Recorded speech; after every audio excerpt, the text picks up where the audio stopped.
खाना बना रही बहू के सिर को धड़ से किया अलग। पुलिस से जाकर बोला पूरा दिन बक बक करती थी। नमस्कार दोस्तों, स्वागत है आप सभी का एक बार फिर से। उत्तर प्रदेश के करावली से बेहद ही हैरान कर देने वाली, चौंका देने वाली वारदात निकलकर सामने आ रही गांव मालिकपुर से, जहां पर एक लड़की जिसका नाम प्रियंका बताया जा रहा, उसकी शादी गौरव के साथ में हुई थी। गौरव 2018 के आरक्षी थे। उसकी शादी के पश्चात में उसका बड़ी बहू के साथ में अक्सर ही झगड़ा हुआ करता था। प्रियंका के ससुर का नाम रघुबीर बताया जा रहा है। उसे झगड़ा बिल्कुल भी पसंद नहीं था।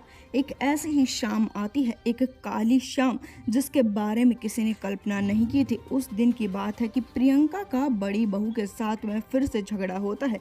इस झगड़े की वजह से रघुबीर काफी परेशान हो जाता है, यानी कि उनका ससुर काफी परेशान हो जाता है, जिसके चलते वह दोनों बहुओं को समझाने का प्रयास करता है।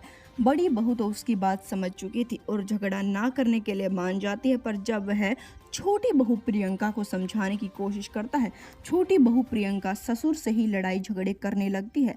तरह तरह की बातों के लिए ससुर को कोसने लगती है। ससुर को इस बात पर गुस्सा आ रहा था। ना सिर्फ इतना, वह ससुर के सामने हाथ जोड़ लेती है और उन्हें काफ़ी बुरा भला भी कहती है, जिसके कारण से ससुर काफ़ी परेशान हो जाता है। दोनों बहू आपस में लड़ाइयाँ कर चुकी थी। वह दोनों सो जाती हैं, पर ससुर रघुवीर को आज कहाँ नींद आने वाली थी। वह काफ़ी बेचैन महसूस कर रहा था। पूरी रात वह सो नहीं पाता है। प्रियंका की वही बातें उसे बार बार याद आ रही थी कि प्रियंका बहू ने उसके सामने हाथ जोड़ लिए, उन्हें काफ़ी सुनाया है। सुबह हो जाती है, पूरी रात से सोया नहीं था।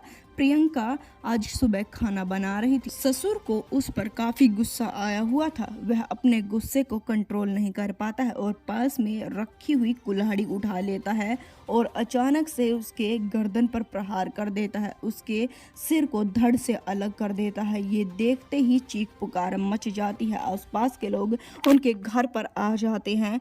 देखते ही देखते मायके वाले भी वहां पर पहुंच जाते हैं। जाम लग जाता है। चारों तरफ अफरा तफरी मच चुकी थी। बात ही कुछ ऐसे थी, गांव में चारों तरफ यही बात फैल जाती है। उसके बाद में ससुर खुद पुलिस के पास में जाता है और वहां पर जाने के बाद में पुलिस को पूरी सच्चाई बताता है और कहता है कि बहू प्रियंका से मैं काफी परेशान था। वह पूरा दिन बकबक करती, पूरा दिन लड़ाई झगड़े किया करती थी। ना सिर्फ बड़ी बहू के साथ, मेरे साथ में भी झगड़े किया करती थी, जिसके कारण मैं काफी परेशान था। कल वाले झगड़े के बाद में तो मैं अपने गुस्से को कंट्रोल ही नहीं कर पाया और मैंने बहू की हत्या कर दी। पुलिस उससे पूछती कि क्या आपको हत्या करने के बाद में पछतावा हो रहा है, पर वह पुलिस को साफ साफ मना कर देता है और कहता है कि मैंने जो किया बिल्कुल सही किया। अगर मैं बहू की हत्या नहीं करता तो घर में यूं ही लड़ाई झगड़े रहते, घर में अशांति का माहौल रहता। उस आदमी की ऐसी ऐसी बातें सुनकर पुलिस भी सुन रह जाती है कि उसे हत्या का बिल्कुल भी पछतावा नहीं है। हालांकि इधर लड़की के परिजन लगातार आक्रोश में बताए जा रहे हैं, वे जाम कर रहे हैं। पुलिस उन्हें समझाने की कोशिश कर रही है। पुलिस इस मामले में अभी जांच पर है। इस वारदात के बारे में आपके क्या राय है? ससुर को गिरफ्तार कर लिया गया? कमेंट सेक्शन में जरूर बताएं। हम आपसे मिलेंगे एक बार फिर से एक ऐसी ही सच्ची घटना के साथ। धन्यवाद।